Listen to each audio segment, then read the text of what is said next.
걷지도 못하는 쓸모없는 년 같은 이라군. 그렇게 식충이처럼 누워만 있을 거면 차라리 콱 죽어버리지 그랬어. 자신을 구하려다 차에 치여 하반신 마비가 된 저를 보며 시어머니가 한 말이었어요.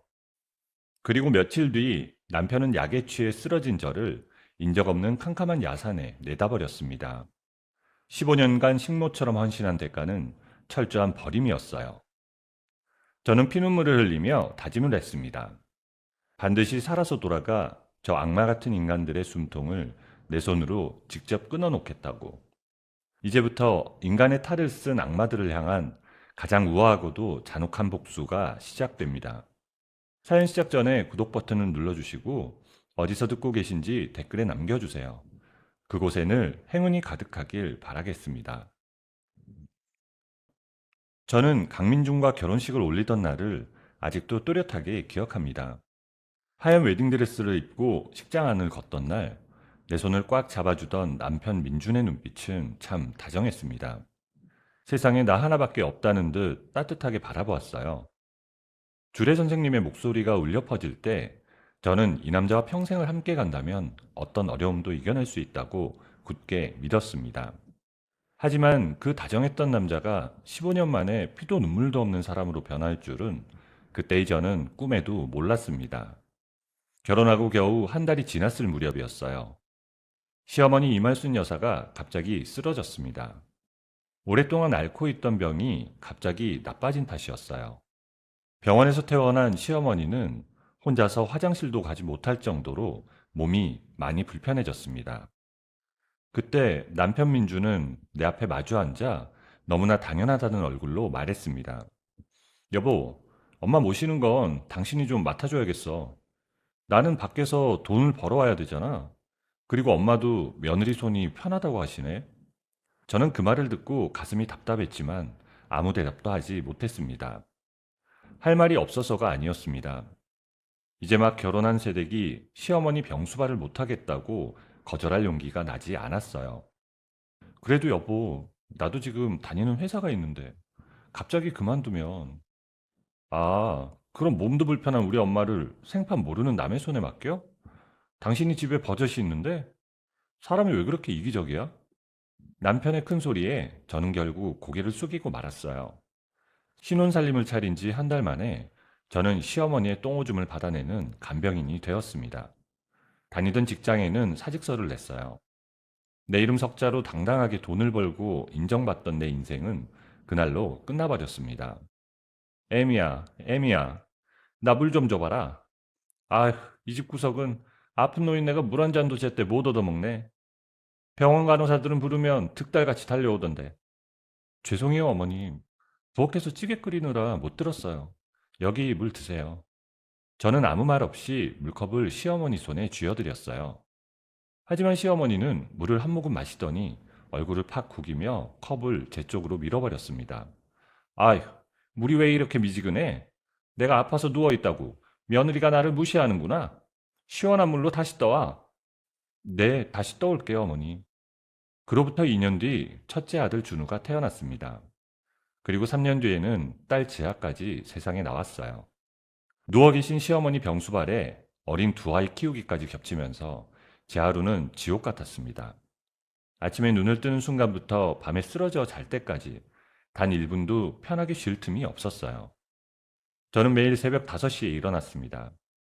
시어머니 아침약을 챙기고 아이들 도시락을 쌌어요. 시어머니 몸을 수건으로 닦아드리고 기저귀를 갈아치운 뒤 산더미 같은 빨래를 돌리고 시장에 가서 장을 봤습니다. 저녁을 지어 먹이고 아이들 숙제까지 봐주고 나면 밤이 깊었습니다. 시어머니가 주무실 준비를 다 끝내드리고 나서야 저는 겨우 차가운 방바닥에 등을 댈 수 있었습니다. 온몸의 뼈마디가 비명을 질렀어요. 세수할 시간도 없었고 거울을 쳐다볼 여유도 없었습니다. 내 몸이 아파도 병원에 갈 생각조차 하지 못했죠. 시어머니 병원 가는 날짜는 달력에 크게 적어놓고 줄줄 외웠지만 정작 나 자신의 건강검진은 몇 년째 미루고만 있었습니다. 어느 날 오후 화장실에 들어갔다가 거울 속에 비친 제 얼굴을 바라봤어요. 얼굴은 푸석푸석하게 부어 있었고 화장기 하나 없는 맨얼굴에 목이 다 늘어난 낡은 티셔츠를 입은 늙은 아줌마가 거기 서 있었습니다. 그 초라한 여자가 바로 저였어요. 회사 다닐 때 옷 잘 입는다고 칭찬받던 예전의 제 모습은 흔적도 없이 사라졌습니다. 저는 그 거울을 오래 쳐다보지 못했습니다. 계속 보면 눈물이 쏟아질 것 같았기 때문이었어요. 내가 이렇게 병들어가는 사이 남편 민주는 밖으로 돌기 시작했습니다. 처음에는 회사 일이 바쁘다며 핑계를 대더니 갈수록 자정이 넘어 술 냄새를 풀풀 풍기며 집에 들어오는 날이 많아졌어요. 현관문 열리는 소리에 잠이 깨서 거실로 나가보면 남편은 대충 씻고 침대 끝에 등을 휙 돌리고 누워버렸습니다. 우리 부부 사이의 대화는 사라진 지 오래였어요. 나를 바라보는 남편의 눈빛은 한겨울 얼음처럼 차가웠습니다.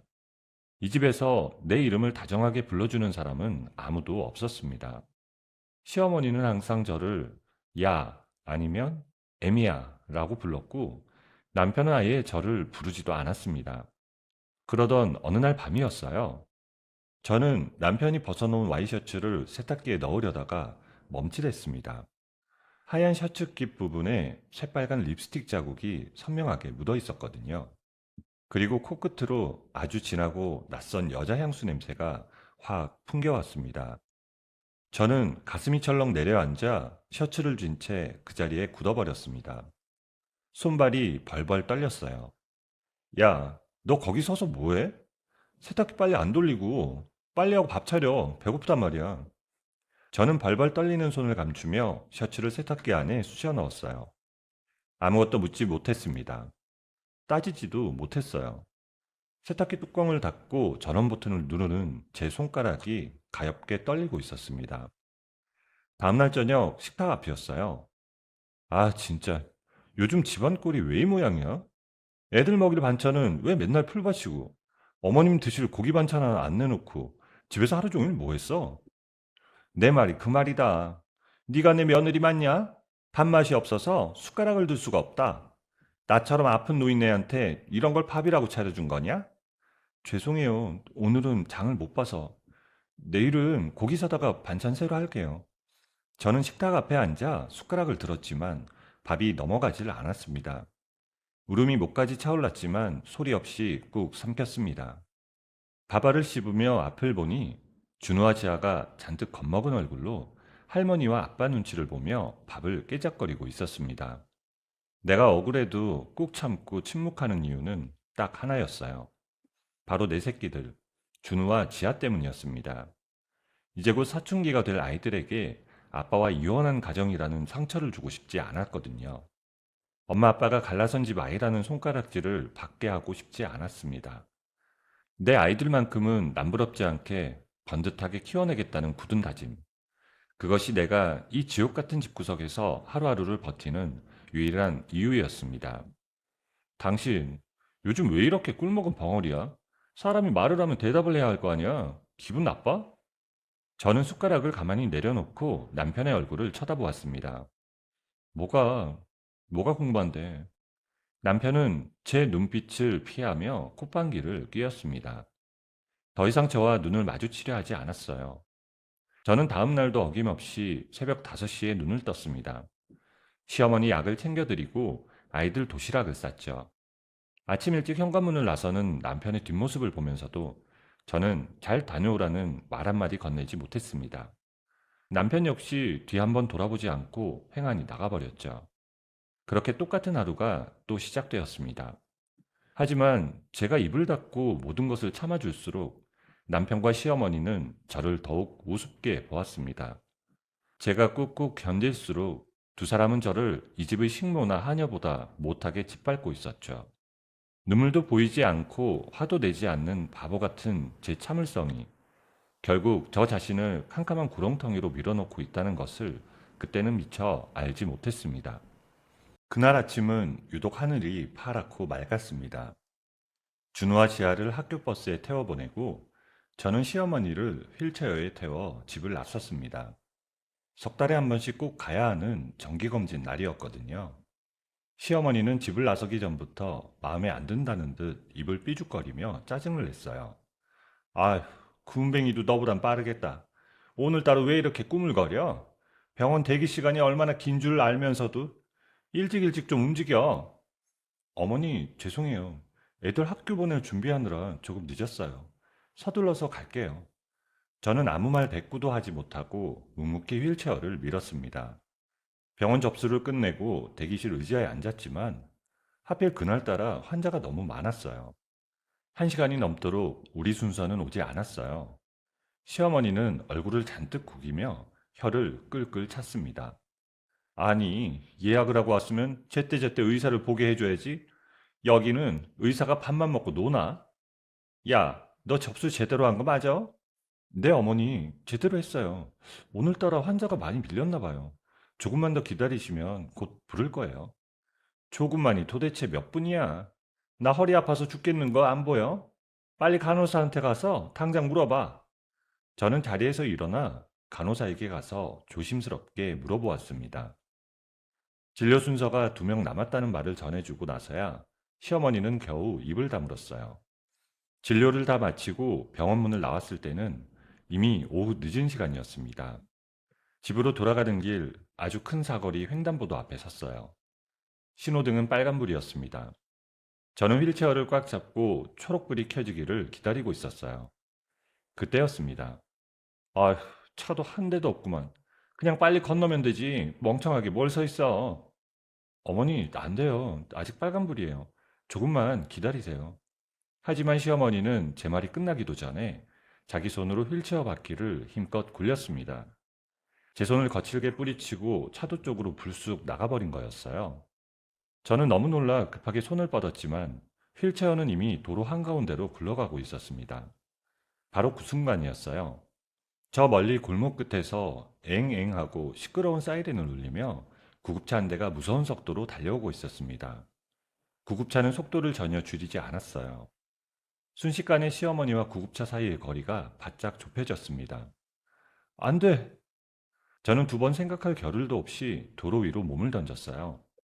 온 힘을 다해 시어머니의 휠체어가 안전한 곳으로 넘어가는 것을 본 순간 무언가 거대하고 무거운 것이 제 몸을 무자비하게 덮쳤습니다. 쾅 하는 끔찍한 소리와 함께 제 몸이 허공으로 붕 떠올랐어요. 하늘과 땅이 팽이처럼 핑핑 돌았습니다. 그리고 거칠고 딱딱한 아스팔트 위로 곤두박질 쳤어요. 귀가 먹먹해지고 눈앞이 새하얗게 변했습니다. 머리 옆으로 아주 뜨거운 피가 주르륵 흘러내리는 것이 느껴졌어요. 사람들이 비명을 지르는 소리가 아주 멀리서 아득하게 들려왔고 저는 그대로 정신을 잃고 말았습니다. 다시 눈을 떴을 때 제 위로는 하얀 형광등 불빛이 쏟아지고 있었어요. 환자분, 중환자실이었습니다. 사고가 나고 벌써 며칠이나 지나 있었어요. 온몸에 무거운 돌덩이를 올려놓은 것처럼 숨을 쉬기조차 힘들었습니다. 하얀 가운을 입은 의사 선생님이 제 침대 옆으로 다가왔어요. 환자분, 이제 정신이 좀 드세요? 제 말 들리세요? 저는 고개를 끄덕이려고 했지만 목조차 뻣뻣하게 굳어 움직이지 않았습니다. 목숨을 건지는 수술은 아주 잘 끝났습니다. 근데 등 쪽에 있는 척추신경을 너무 심하게 다치셨어요. 지금 2다리에 느낌이 좀 있으세요? 저는 그 무서운 말을 듣고 젖먹던 힘을 다해 다리에 힘을 줘봤습니다. 하지만 아무런 느낌도 없었어요. 제 다리인데 발가락 하나조차 까딱할 수 없었습니다. 마치 다리가 없는 것 같았어요. 정말 안타깝지만 하반신 마비입니다. 앞으로 평생 2다리를 다시 쓰기는 어려우실 것 같아요. 눈물이 뺨을 타고 흘러내려 베개를 축축하게 적셨어요.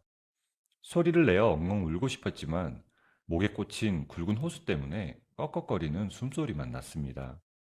며칠 뒤 남편 민준이 드디어 병실을 찾아왔어요. 저는 남편의 얼굴을 보자마자 왈칵 눈물이 쏟아질 것 같아 입술을 깨물었습니다.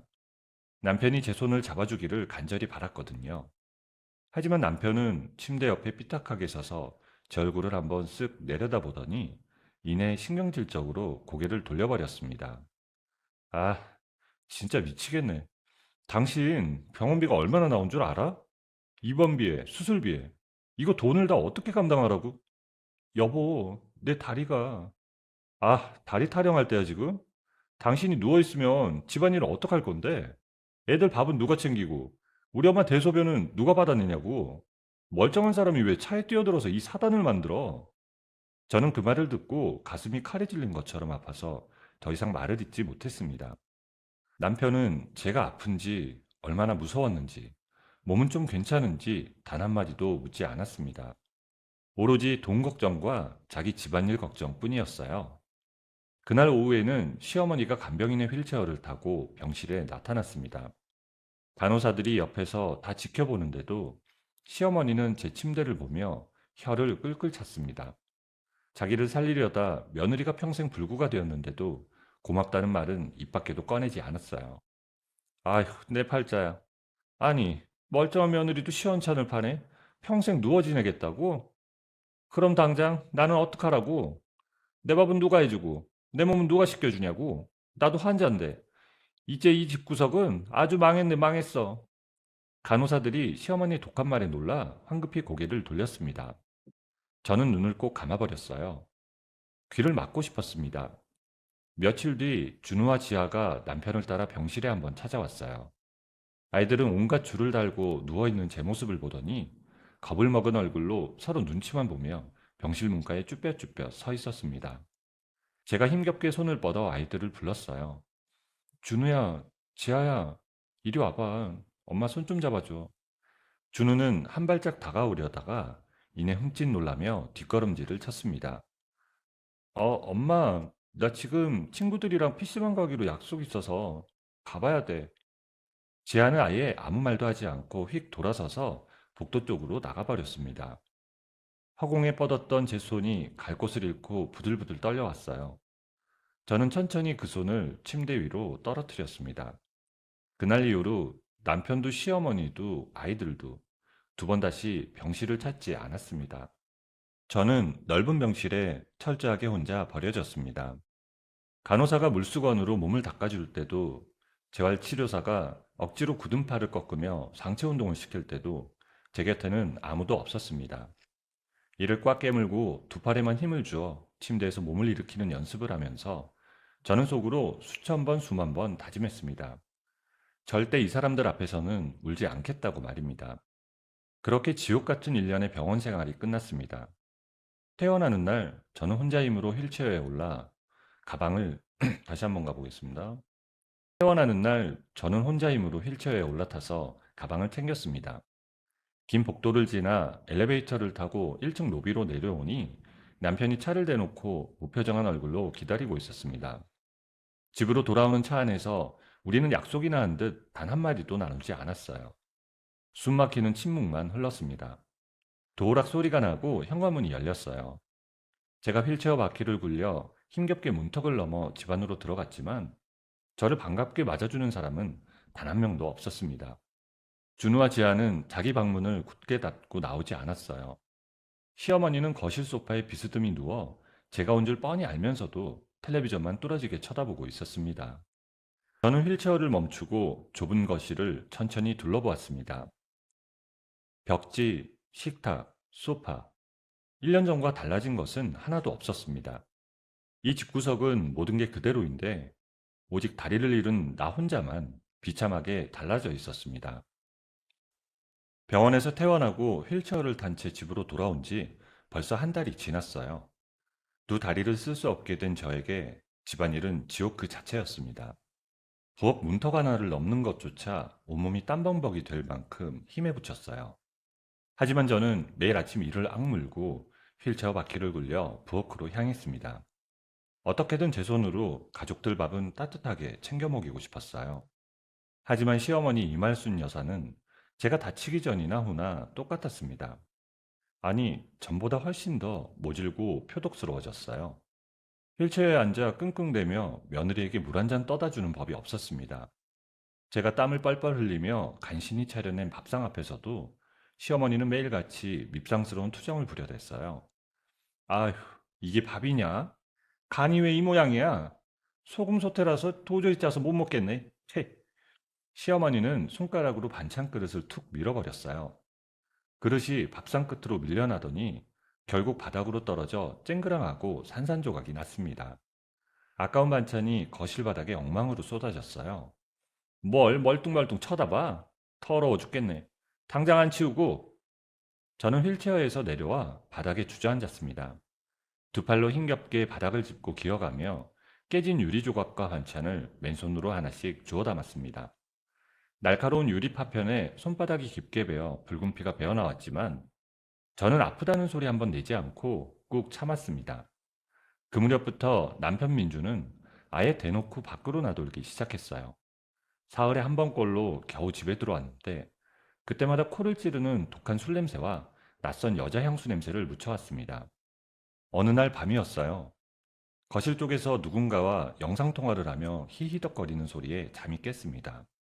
살짝 열린 안방 문틈으로 내다보니 남편이 소파에 벌러덩 누워 휴대폰 화면 속 누군가와 아주 다정하게 속삭이고 있었어요. 자기야, 나도 보고 싶어. 조금만 기다려. 내가 금방 그쪽으로 갈게.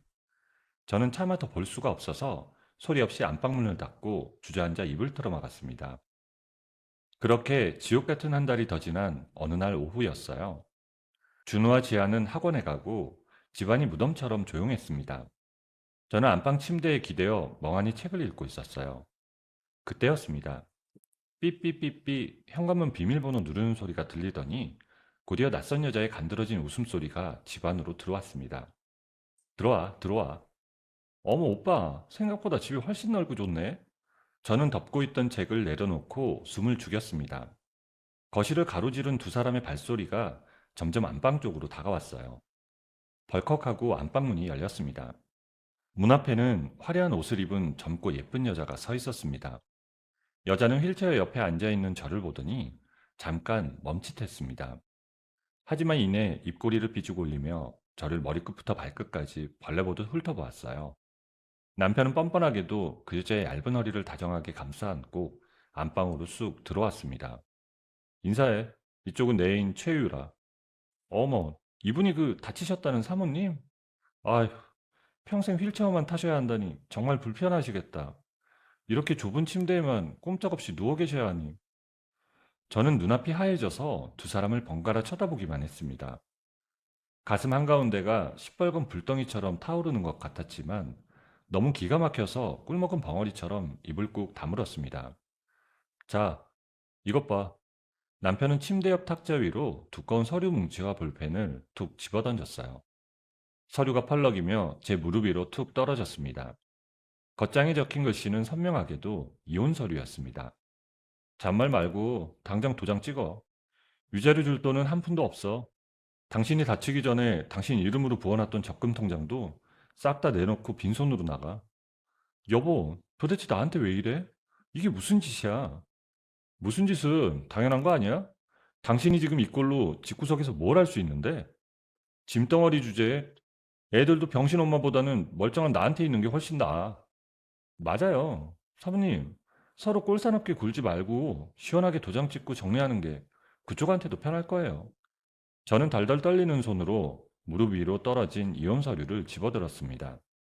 그리고 남은 힘을 다 쥐어짜서 서류를 반으로 쫙 찢어버렸습니다. 북북 찢긴 종이 조각들이 하얀 눈송이처럼 바닥으로 어지럽게 흩어졌어요. 안 해. 이혼 절대로 못 해. 남편의 얼굴이 순식간에 무섭게 굳어졌어요. 유라가 놀란 듯 남편의 팔을 슬쩍 잡아당기며 귓속말을 속닥거렸습니다. 두 사람은 기분 나쁘다는 듯 안방을 획 나가버렸어요. 잠시 후 현관문이 다시 열리는 소리가 났습니다. 학교와 학원을 마친 준우와 지아가 돌아온 것이었어요. 저는 너무 반갑고 절박한 마음에 급히 휠체어를 끌고 안방문을 열었습니다. 준우야, 지아야, 엄마 여기 있어. 엄마 좀 봐. 그런데 아이들은 휠체어에 앉은 제 목소리를 듣고도 고개 한번 돌리지 않았습니다. 아이들은 곧장 거실 쪽으로 쪼르르 달려갔어요. 그곳에는 유라가 아주 크고 비싼 상표가 적힌 쇼핑백을 흔들며 천사처럼 활짝 웃고 있었습니다. 준우야, 너 발 사이즈가 몇이라고 했지? 짠! 아줌마가 우리 준우 주려고 아주 멋진 신발 사왔어. 한번 신어볼래? 우와, 대박. 이거 진짜 제가 갖고 싶었던 신발이잖아요. 언니, 저는요. 저도 선물 있어요? 네? 저는 안방 문틀을 두 손으로 꽉 부여잡고 그 끔찍한 모습을 멍하니 지켜보았습니다. 내 배 아파 낳은 내 새끼들이 남편의 불륜녀가 사온 선물에 꼬리를 흔들고 있었어요. 남편은 껄껄 웃으며 아이들 손에 빳빳한 지폐를 듬뿍 찔러 넣어 주었어요. 준우와 지아는 돈과 선물을 받아들고 신이 나서 자기들 방으로 쑥 들어가 버렸습니다. 안방 쪽은 단 한 번도 돌아보지 않았어요. 저는 조용히 안방문을 닫고 안에서 자물쇠를 철컥 잠갔습니다. 힘겹게 침대 위로 올라가 앉아 두 손을 무릎 위에 가지런히 올려놓았어요. 아까 깨진 그릇 조각을 치우다 베인 손바닥에서 붉은 피가 굳어 흉터가 선명했습니다. 저는 그날 저녁 밥 한 숟가락 넘기지 않았어요. 물을 한 모금도 마시지 않았습니다. 창밖이 새까맣게 어두워졌다가 다시 푸르스름하게 날이 밝아왔습니다. 그 긴긴 시간 동안 저는 단 한숨도 자지 않고 두 눈을 뜬 채 천장만 노려보았어요. 처음에는 미칠 것 같은 분노와 슬픔에 피눈물이 났지만 시간이 지날수록 머릿속이 얼음장처럼 차갑게 식어갔습니다. 울고불고 매달리는 건 아무 소용없는 짓이었어요. 불쌍한 척 애원해봤자 저들에게는 비웃음거리만 될 뿐이었죠. 이제 내가 살아서 숨쉬며 해야 할 일은 딱 하나뿐이었습니다. 저 악마 같은 두 사람이 내 인생을 짓밟고 내게 한 짓을 뼈저리게 후회하도록 고스란히 갚아주는 것. 오직 그것뿐이었습니다. 거실 밖에서 남편과 유라가 소곤소곤 떠들며 낮게 웃는 소리가 방문 틈으로 새어 들어왔어요. 저는 눈을 감지 않고 그 소리에 귀를 바짝 세웠습니다. 아, 진짜. 저 상태로 어디 도망도 못 가는 주제에 고집은. 우리가 먼저 저 골칫거리를 알아서 처리해버려야 해. 어떻게 처리할 건데? 방법이 아예 없는 건 아니지. 사고는 언제든 또 일어날 수 있는 거니까. 저는 덜덜 떨리던 두 손을 꽉 움켜쥐었어요. 손등에 시퍼런 핏줄이 터질 듯이 솟아올랐습니다. 저 인간이 방금 한 말이 무슨 무서운 뜻인지 모를 만큼 저는 이제 바보같이 착하고 어리석은 여자가 아니었습니다. 남편 강민중과 내연녀 최유라가 거실에서 제 목숨을 없애버리자고 끔찍한 모의를 한 지 벌써 사흘이 지났어요. 저는 안방문을 굳게 잠근 채 물 한 모금 마시지 못하고 뜬 눈으로 밤을 지새웠습니다. 목이 타들어가고 배가 끊어질 듯 고팠지만 부엌으로 휠체어를 끌고 나갈 엄두조차 내지 못했어요. 문 밖을 나서는 순간 저 악마 같은 두 사람의 손에 당장이라도 죽을 것 같은 두려움이 밀려왔기 때문이었어요. 그러던 어느 늦은 오후였습니다. 조용하던 안방 문 밖에서 똑똑하고 조심스러운 노크 소리가 들렸어요. 남편도 그 여우 같은 내연녀도 아니었습니다. 바로 시어머니 이말순 여사의 목소리였어요. 애미야, 안에 있니? 문 좀 열어봐. 어미가 따뜻하게 전복죽 좀 씌워봤다. 저는 침대에 기대 앉은 채 숨을 헉 멈추었습니다. 15년 시집살이 동안 시어머니가 제 방으로 음식을 가져다 준 적은 단 한 번도 없었기 때문이었어요. 손가락 하나 까딱 안 하던 양반이 죽을 쏘아왔다니 도저히 믿을 수가 없었습니다. 애미야, 너 벌써 며칠째 물 한 모금 안 마셨지 않니? 이러다 사람 죽어. 내가 푹 고아서 전복죽 끓였으니까 고집 피우지 말고 어서 문 열거라. 사흘을 꼬박 굶은 제 몸은 이미 한계였습니다. 뱃속이 찢어질 듯 아팠고 손발이 바들바들 떨렸어요. 독약이 들었을지도 모른다는 무서운 생각도 들었지만 당장 눈앞이 빙빙 도는 굶주림 앞에서는 속수무책이었습니다. 저는 덜덜 떨리는 손으로 기어가듯 다가가 안방문의 잠금쇠를 철컥 풀고 말았습니다. 문이 열리고 시어머니가 커다란 쟁반에 죽그릇을 받쳐들고 방으로 들어왔어요. 모락모락 피어오르는 하얀 김과 함께 진하고 고소한 참기름과 전복 냄새가 코끝을 확 찔렀습니다. 정신이 아득해질 정도로 참기 힘든 냄새였어요. 자, 어서 먹어라. 식으면 비려서 못 먹어. 얼른 한술 떠. 저는 뭐에 홀린 사람처럼 떨리는 두 손으로 죽그릇을 받아들었어요. 그리고 숟가락을 들어 허겁지겁 한 술을 입에 넣었습니다. 따뜻하고 고소한 죽이 빈속을 타고 내려가자 살 것 같았어요. 두 술, 세 술. 며칠을 굶주렸던 제 몸은 무섭게 음식물을 받아들였어요. 저는 순식간에 죽 한 그릇을 싹싹 비워냈습니다. 그런데 이상했습니다. 제가 죽을 미친 듯이 퍼먹는 동안 시어머니는 방 한 구석에 우두커니 서서 뚫어지게 저를 쳐다보고만 있었어요. 빈 그릇을 탁 내려놓는 순간이었습니다. 갑자기 눈앞이 핑 돌더니 묵직한 쇳덩이를 올려놓은 것처럼 눈꺼풀이 미친 듯이 무거워지기 시작했어요. 온몸의 뼈마디가 스르르 풀리며 손가락 하나 까딱할 힘조차 빠져나갔습니다. 이건 그냥 피곤해서 졸린 것이 아니었어요. 아주 지독한 약기운이었습니다. 어머니, 이 죽에 도대체 뭘... 시어머니는 아무 대답도 하지 않았어요. 그저 차갑게 식은 눈으로 저를 내려다볼 뿐이었습니다. 며느리를 걱정하는 마음이나 미안함 따위는 눈꽃만큼도 찾아볼 수 없는 독사같이 소름 끼치는 눈빛이었습니다. 그때 등 뒤로 안방문이 활짝 열리며 남편 민준이 뚜벅뚜벅 걸어 들어왔어요. 저는 어떻게든 도망치려고 몸을 일으켜 세우려 했지만 두 팔은 이미 젖은 솜처럼 축 늘어져 있었습니다. 남편의 시꺼먼 그림자가 제 코앞까지 다가오는 것을 끝으로 저는 깊은 어둠 속으로 정신을 잃고 말았습니다.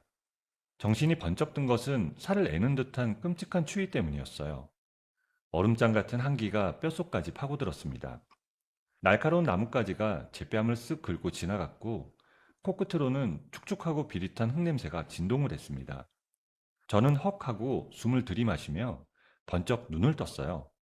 사방이 칠흑 같은 어둠이었습니다. 아무리 눈을 크게 떠도 한치 앞이 보이지 않는 까만 밤이었어요. 제 몸은 차갑게 젖은 산비탈 흙바닥에 아무렇게나 내동댕이 쳐 있었습니다. 그토록 의지했던 휠체어도 살려달라고 전화할 휴대폰도 없었습니다. 정말 아무것도 없는 산속이었어요.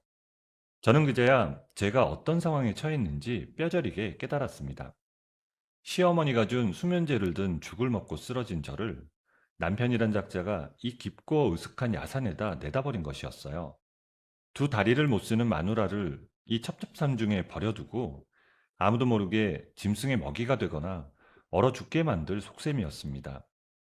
산에서 길을 잃고 죽은 시체로 발견되면 사고로 위장하기도 쉬울 테니까요. 안 죽어. 나 절대 이대로는 안 죽어. 천벌을 받을 인간들. 도끼 서린 제 목소리가 캄캄한 산속으로 허무하게 흩어졌습니다. 저는 두 팔을 앞으로 쭉 뻗었어요. 질척거리는 진흙탕을 맨손으로 짚고 악착같이 몸을 앞으로 끌어당겼습니다. 죽은 고목나무처럼 감각이 없는 두 다리는 무거운 돌덩이처럼 질질 끌려왔습니다. 산 아래쪽 불빛이 보일 만한 곳을 향해 저는 배밀이를 하며 기어가기 시작했어요. 가파른 산비탈을 지날 때는 몸이 휙 뒤집혀 아래로 대굴대굴 굴렀습니다. 날카로운 나뭇가지에 얼굴과 팔뚝이 살점까지 찢겨나갔어요. 뾰족한 돌뿌리에 무릎이 사정없이 찧었습니다. 땅을 파고 기어가느라 손톱이 흙무더기 속에서 다 뒤집혀 빠져버렸어요. 살이 찢어지고 뼈가 부서지는 듯한 끔찍한 고통이 밀려왔지만 저는 멈추지 않았습니다. 아니, 멈출 수가 없었습니다. 짐덩어리 주제, 잔말 말고 이혼 서류에 당장 도장 찍어. 서로 꼴사납게 굴지 말고 시원하게 정리하는 게 편할 텐데. 더러워 죽겠네. 당장 안 치우고. 머릿속에서 저 악마 같은 인간들이 낄낄거리며 비웃는 소리가 메아리처럼 맴돌았습니다. 저는 그 목소리들을 아득바득 씹어삼키며 피투성이가 된 두 팔을 또 앞으로 뻗었습니다. 한 뼘, 또 한 뼘. 밤이 깊어갈수록 겨울산의 기온은 무섭게 떨어졌습니다. 손끝과 발끝은 이미 감각이 사라진 지 오래였어요. 온몸은 시뻘건 피와 시커먼 진흙으로 범벅이 되어 사람의 몰골이 아니었습니다. 그래도 포기할 수 없었던 이유는 눈앞에 아른거리는 준우와 지아의 얼굴 때문이었습니다. 내연녀가 사준 비싼 신발을 받아들고 조아라 방으로 쓱 들어가 버리던 준우의 뒷모습. 그 여우 같은 여자 옆에 찰싹 달라붙어 애교를 부리던 지아의 얼굴. 억장이 무너지고 피눈물이 났지만 그래도 내 속으로 낳은 내 새끼들이었습니다. 엄마 없이 계모 밑에서 구박받고 자라게 내버려 둘 수는 없었습니다. 내 새끼들, 내가 살아서 돌아가마. 엄마가 꼭 살아서 돌아갈게. 날이 허옇게 밝아오기 시작할 무렵 결국 제 체력은 바닥을 드러내고 말았습니다. 팔이 사시나무 떨리듯 후들거렸고 단 1cm도 몸을 끌어당길 힘이 남아있지 않았어요. 갑자기 눈앞이 핑 돌며 산 전체가 푹 꺼지는 것 같았습니다. 저는 균형을 잃고 가파른 벼랑 끝으로 곤두박질 쳤습니다. 몸이 비탈길을 타고 쿵쿵 미끄러져 내렸습니다. 커다란 바위 덩어리에 허리를 강하게 부딪힌 뒤에야 굴러가던 몸이 겨우 멈춰섰어요. 얼마의 시간이 흘렀을까요? 저는 죽은 듯이 쓰러져 있었습니다. 그때 저 멀리서 바스락바스락하고 뭔가 다가오는 소리가 어렴풋이 들려왔어요. 무거운 등산화 밑창이 마른 낙엽을 밟는 소리였습니다. 발소리가 점점 가까워지더니 제 머리맡에서 딱 멈추었어요. 투박하고 거친 누군가의 손이 흙투성이가 된 제 어깨를 단단히 짚었습니다. 그 손은 피와 진흙으로 범벅이 된 제 몸을 조심스럽게 바로 눕히더니 따뜻한 품으로 번쩍 안아 올렸습니다. 눈꺼풀이 천근만근 무거웠어요. 의식이 가물가물 멀어져 가는 틈으로 저는 실눈을 간신히 떴습니다. 제 눈앞에는 하얗게 센 머리카락과 얼굴에 깊은 주름이 파인 한 노신사가 있었습니다. 저를 내려다보는 그 할아버지의 눈빛은 놀라울 정도로 차분하고 고요했습니다. 산속에서 다 죽어가는 피투성이 여자를 발견했는데도 놀라거나 불쌍해하는 기색이 아니었어요. 마치 아주 오랫동안 이런 상황을 기다려왔다는 듯 날카롭고 깊게 관찰하는 무서운 눈빛이었습니다. 저는 그 눈빛의 의미가 무엇인지 더 이상 생각할 힘도 없이 노신사의 품 안에서 까무러치고 말았습니다. 무거운 눈꺼풀을 간신히 떴을 때 가장 먼저 눈에 들어온 것은 크고 높은 나무 천장이었습니다. 천천히 고개를 돌려보았어요. 커다란 유리창 너머로 빽빽하고 푸른 숲이 보였습니다. 제가 누워있는 침대는 아주 넓고 푹신했고 이불은 솜털처럼 가벼웠어요. 제 손등에는 영양제가 들어가는 수액줄이 꽂혀 있었습니다. 깊은 산속에 있는 아주 으리으리한 부잣집 같았어요. 그때 뚜벅뚜벅 발소리가 들리더니 방문이 열렸습니다. 하얗게 센 머리카락의 노신사가 방으로 들어왔어요.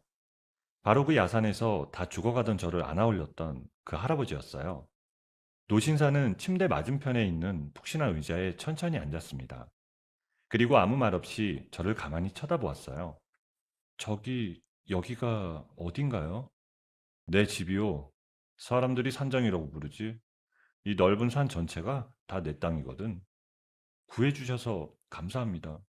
하지만 저 이제 그만 산을 내려가 봐야 해요. 하지만 며칠을 굶고 다친 몸은 마음대로 움직여주지 않았습니다.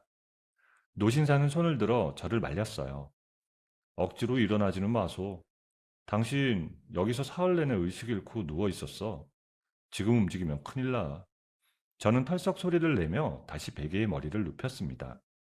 온몸의 뼈가 욱신거렸고 흙바닥을 기느라 다 까진 손바닥에는 하얀 붕대가 칭칭 감겨 있었습니다. 이름이 강민준의 아내라고 했지? 아, 이제는 남편이 당신을 버렸으니 전처라고 해야 맞겠군. 당신이 왜 산에 버려졌는지 그 기막힌 사연은 내가 이미 다 알아보았어. 저는 놀란 가슴을 부여잡고 노신사를 쳐다보았습니다. 네? 제 사연을 어떻게 하셨어요? 할아버지는 누구신데요? 노신사는 양복 안주머니에서 명함을 한 장 꺼내 식탁 옆 탁자 위에 올려놓았습니다. 거기에는 강 회장이라는 이름만 큼지막하게 적혀 있었어요. 사람들은 나를 강 회장이라고 부르고 당신은 딱 그까지만 알면 돼. 강 회장은 손가락으로 탁자를 가볍게 톡톡 두드렸습니다. 그 깜깜한 산 속에서 두 다리도 못 쓰는 여자가 살겠다고 두 팔로 땅을 기어 내려오는 걸 봤을 때 솔직히 내 눈을 의심했어. 지독하더구만. 그래서 차마 그냥 지나치지 못하고 주워온 거요. 내 땅에 피투성이로 굴러들어온 사람이니 뒷조사를 좀 했지. 남편 놈이 수면제를 먹여 당신을 내다버린 것도 그 집에 젊은 내연녀를 끌어들인 것도 당신이 15년 동안 그 집구석에서 식모처럼 산 것도 내가 모조리 다 알고 있어. 저는 창밖으로 고개를 돌렸습니다. 푸른 숲이 바람에 흔들리고 있었어요. 남편과 시어머니가 제게 한 짓을 생판 남의 입으로 들었으니 억장이 무너져 눈물이 쏟아질 것만 같았습니다. 하지만 꾹 참았습니다. 이 낯선 할아버지 앞에서는 약한 모습을 보이고 싶지 않았어요. 저는 아주 많이 늙었소. 돈은 평생 펑펑 써도 남을 만큼 산더미처럼 쌓여있지. 그런데 말이야, 사는 게 도통 재미가 없어. 매일매일이 지루하기 짝이 없단 말이오. 강 회장은 잠시 말을 멈추고 제 눈을 똑바로 쳐다보았습니다. 그런데 당신 사연은 아주 달라. 이건 정말 오랜만에 구경할 맛이 제대로 나는 재밌는 이야기요. 구경이라뇨? 내가 당신한테 거래를 하나 제안하겠어. 나는 당신이 복수하는 데 필요한 엄청난 돈, 새로운 신분, 그리고 사람을 전부 대주겠소. 대신 당신은 그 썩어빠진 남편놈과 시어머니, 그리고 그 여우 같은 내연녀를 아주 완벽하게 밟아버리는 통쾌한 복수극을 내 눈앞에서 보여주는 거예요. 대신 당신은 그 썩어빠진 남편놈과 시어머니, 그리고 그 여우 같은 내연녀를 아주 완벽하게 밟아버리는 통쾌한 복수극을 내 눈앞에서 보여주는 거예요. 내가 살아있는 동안 이만한 구경거리는 또 없을 것 같으니까. 방 안에는 무거운 침묵이 흘렀습니다. 저는 강 회장의 주름진 얼굴을 가만히 쳐다보았어요. 장난이 아니었습니다. 그의 눈빛은 아주 진지하고 날카로웠어요. 회장님 돈으로 저를 이용하시겠다는 말씀이시군요. 그렇지. 나는 재미를 위해 당신을 이용하고, 당신은 복수를 위해 내 돈과 힘을 이용하는 거요. 피차 일반 아니겠소? 저는 이불 위에 얌전히 놓인 제 두 손을 내려다보았습니다. 하얀 붕대 위로 시뻘건 피가 배어나와 있었어요. 그 캄캄한 산속을 짐승처럼 기어 내려오던 끔찍한 밤이 떠올랐습니다. 손톱이 다 빠져나가던 고통, 남편이 저를 차가운 흙바닥에 버리고 가던 뒷모습, 수면제 든 죽을 내밀던 시어머니의 소름 끼치는 얼굴이 차례대로 스쳐 지나갔습니다. 제가 회장님 제안을 받아들이면 조건이 뭡니까? 뭘 하면 되나요? 첫째, 내가 시키는 지옥 같은 재활 훈련을 무조건 버텨낼 것. 둘째, 당신의 복수가 완전히 끝날 때까지 당신이 살아있다는 사실을 세상 그 누구에게도 알리지 말 것. 당신이 배 아파 낳은 아이들에게도 말이오. 저는 잠시 눈을 감았습니다. 눈에 넣어도 아프지 않을 내 새끼들. 준우와 지아의 얼굴이 아른거렸어요. 하지만 곧이어 내연녀가 사준 신발을 들고 뒤도 안 돌아보던 아이들의 모습이 겹치면서 독한 마음이 절로 솟구쳤습니다. 하겠습니다. 지옥불에 떨어지는 한이 있어도 그 인간들 눈에서 피눈물 나게 할 수만 있다면 뭐든 하겠습니다. 강 회장은 처음으로 입꼬리를 올려 씩 웃었습니다. 다음 날부터 지옥 같은 훈련이 시작되었어요. 강 회장이 서울에서 아주 비싼 돈을 주고 데려온 재활 전문가는 바늘로 찔러도 피 한 방울 안 나올 것처럼 냉정한 사람이었습니다. 첫날 그는 제 다리 근육을 이리저리 만져보더니 수첩에 무언가를 끄적였어요. 다리의 감각이 아예 없는 건 아닙니다. 다행히 척추신경이 완전히 끊어진 게 아니라 심하게 눌려있는 상태예요. 다시 걸을 수 있게 살려낼 수 있습니다. 대신 뼈를 깎는 것처럼 아주 고통스러울 거예요. 괜찮습니다. 죽기보다 더 하겠어요. 무조건 걷게만 해주세요. 지금 복수심에 불타서 그 말이 쉽게 나오겠죠? 한 달 뒤에도 그 입에서 괜찮다는 말이 나오는지 똑똑히 지켜보겠습니다. 재활사의 말은 하나도 틀리지 않았습니다. 재활훈련은 사람이 할 짓이 아니었어요. 무거운 쇳덩이 기구에 매달리고 버티고 바닥에 쓰러지기를 하루에도 수백 번씩 반복했습니다. 기구에 제 몸을 꽁꽁 묶어놓고 다리신경에 찌릿찌릿 전기자극을 주는 치료를 할 때는 이가 딱딱 부딪히고 비명이 절로 나올 만큼 끔찍하게 아팠습니다. 제가 고통을 참지 못해 소리를 지르고 구역질을 하며 땀 범벅이 될 때도 강 회장은 멀찌감치 떨어져서 구경만 했습니다. 제가 기구를 붙잡고 엉엉 울 때 강 회장은 흔들 의자에 편하게 앉아서 따뜻한 차를 마셨습니다. 아주 잘하고 있어. 아프면 더 크게 소리를 질러도 돼. 아주 듣기 좋으니까. 회장님, 구경 아주 잘하고 계시네요. 제가 걷는 것도 꼭 보여드릴 테니까 똑똑히 보세요. 그래야지. 기대하고 있겠소. 낮에는 몸이 부서져라 운동을 했고, 밤에는 머리가 터져라 공부를 했습니다. 강 회장이 부른 각 분야의 최고 전문가들이 매일 밤 제 방으로 찾아왔습니다. 그들은 제게 주식과 돈의 흐름을 읽는 법, 부자들 모임에서 기죽지 않고 우아하게 행동하는 법, 그리고 사람과 대화할 때 상대방의 속마음을 꿰뚫어 보는 심리전까지 아주 혹독하게 가르쳤습니다.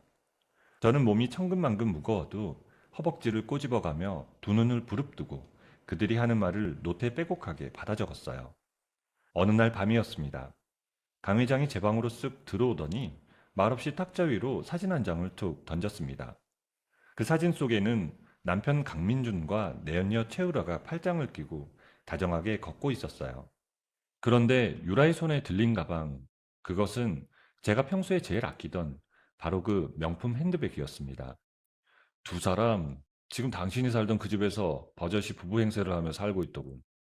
당신 아이들도 그 여자한테 엄마라고 부르면서 아주 화목하게 말이오. 저는 떨리는 손으로 그 사진을 집어들었습니다. 피가 거꾸로 솟는 것 같았어요. 저는 사진을 반으로 콱 접어 탁자 서랍 안에 깊숙이 넣었습니다. 알려주셔서 고맙습니다. 이 빚은 나중에 한꺼번에 갚아줄게요. 강 회장이 방을 나가고 나서 저는 서랍을 다시 열어 그 사진을 꺼냈습니다. 그리고 아주 오랫동안 노려보았어요. 분노로 온몸이 부들부들 떨렸지만 눈물은 한 방울도 흘리지 않았습니다. 울 자격도 없었고 눈물은 이미 그 야산에서 다 말라버렸기 때문이었어요. 그렇게 이악 물고 버틴 지 딱 1년이 지났습니다. 어느 화창한 아침 재활사는 평소와 다르게 무거운 운동기구들을 한쪽으로 싹 치워버렸습니다. 제 앞에는 아무것도 없었어요. 자, 오늘은 기구에 의지하지 말고 스스로 한번 서보세요. 저는 침대 모서리를 두 손으로 꽉 붙잡고 천천히 상체를 세웠습니다. 바닥에 닿은 두 발에 온 신경을 집중했어요. 크게 숨을 들이마셨습니다. 그리고 꽉 잡고 있던 침대에서 서서히 두 손을 놓았습니다. 몸이 좌우로 크게 휘청거렸어요. 넘어질 뻔했지만 저는 다리에 죽을 힘을 다해 힘을 줬습니다. 그리고 마침내 저는 쓰러지지 않았어요. 제 힘으로 오롯이 제 두 발로 바닥을 딛고 꼿꼿하게 서 있었습니다. 기적이 일어난 것이었어요. 열린 방문 앞에서는 강 회장이 뒷짐을 지고 그 모습을 조용히 지켜보고 있었습니다.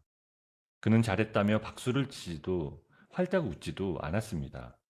그저 천천히 고개를 한번 끄덕였을 뿐이었어요. 수고했소. 하지만 진짜 게임은 이제부터 시작이요. 그날로부터 다시 6개월이 더 흘렀습니다. 강 회장이 부른 아주 유명한 성형외과 의사들이 산장으로 찾아왔어요. 저는 전신 마취를 하고 얼굴 뼈를 깎고 몸매를 완전히 바꾸는 큰 수술을 받았습니다.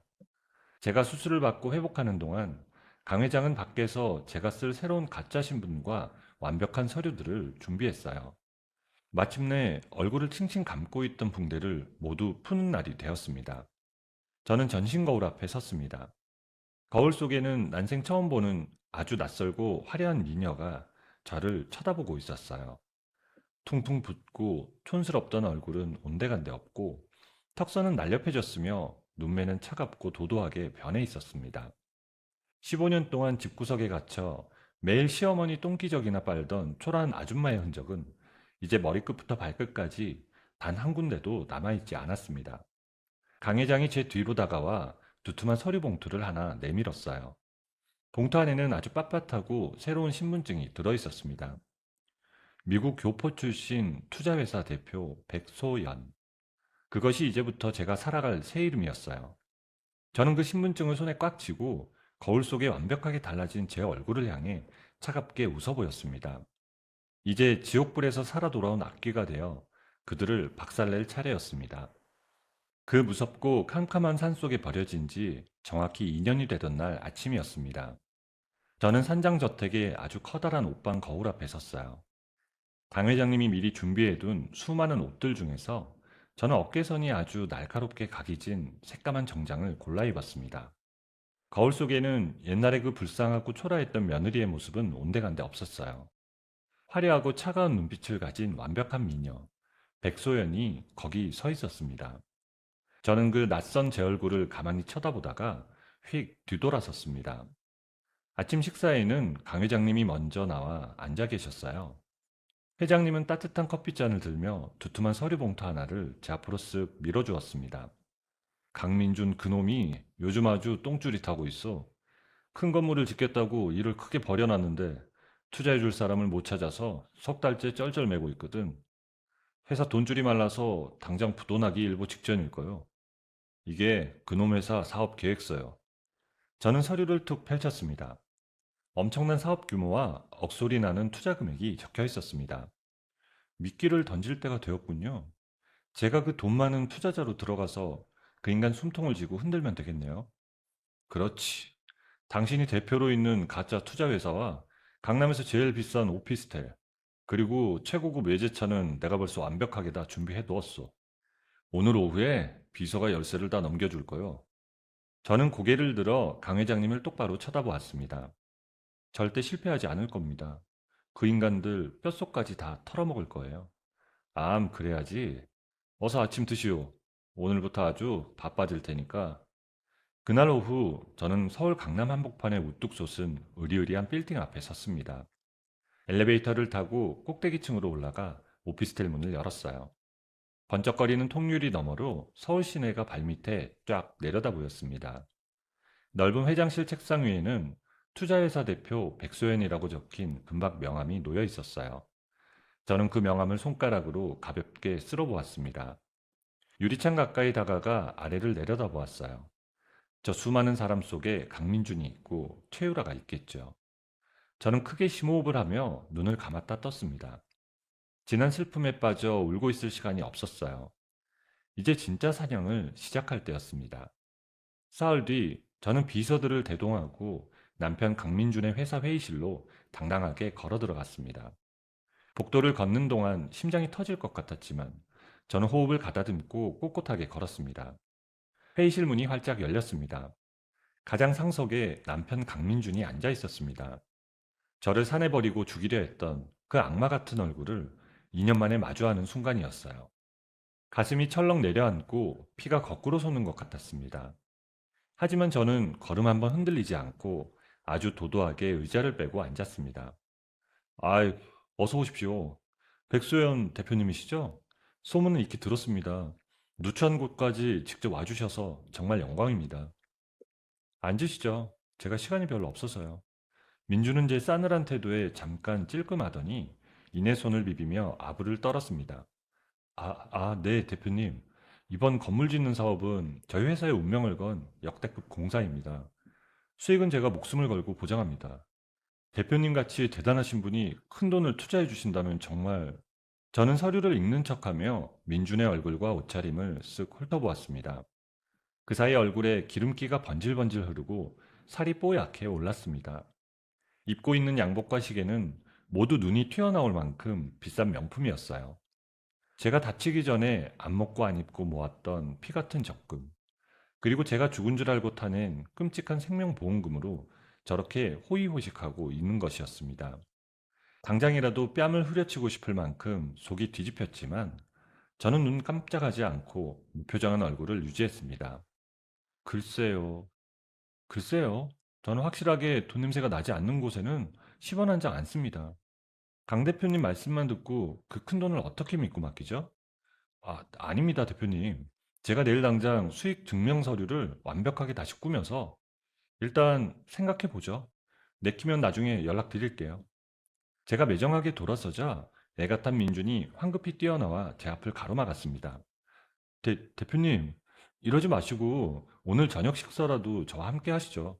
제가 정말 분위기 좋은 곳으로 모시겠습니다. 제발 기회를 한 번만 더 주십시오. 저는 고개를 살짝 돌려 밑바닥까지 구걸하는 민준을 차갑게 내려다보았어요. 스케줄 봐서 시간이 남으면요. 그날 밤 최고급 호텔 레스토랑 저녁 식사 자리였습니다. 민준은 제가 투자를 해줄까 싶어 쉴 새 없이 입에 침이 마르도록 떠들어댔습니다. 자기가 얼마나 똑똑하고 사업을 잘하는지, 돈을 얼마나 많이 벌었는지 온갖 허세를 부렸습니다. 저는 속으로 코웃음을 치며 와인잔을 들고 고개만 끄덕여 주었습니다. 민주는 뻔뻔하게도 제가 자기에게 반해서 쳐다본다고 굳게 착각하고 있었습니다. 제 얼굴을 핥아먹을 듯이 쳐다보는 그 느끼한 눈빛에 구역질이 날 뻔했습니다.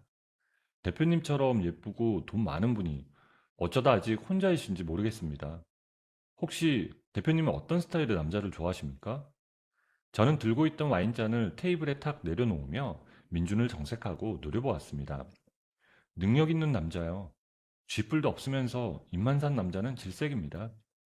강 대표님은 지금 그 능력을 증명할 아주 귀한 기회를 쓸데없는 농담으로 날리고 계신 것 같네요. 이만 일어날까요? 아닙니다. 제가 큰 실수를 했습니다. 죽을 죄를 졌네요. 대표님, 제발 앉아주세요. 농담이에요. 투자 얘기나 계속 하시죠. 민주는 얼굴이 벌개져서 부랴부랴 옷깃을 여미고 자세를 고쳐 앉았습니다. 아주 제 손바닥 안에서 벌벌 떠는 꼴이 우스웠어요.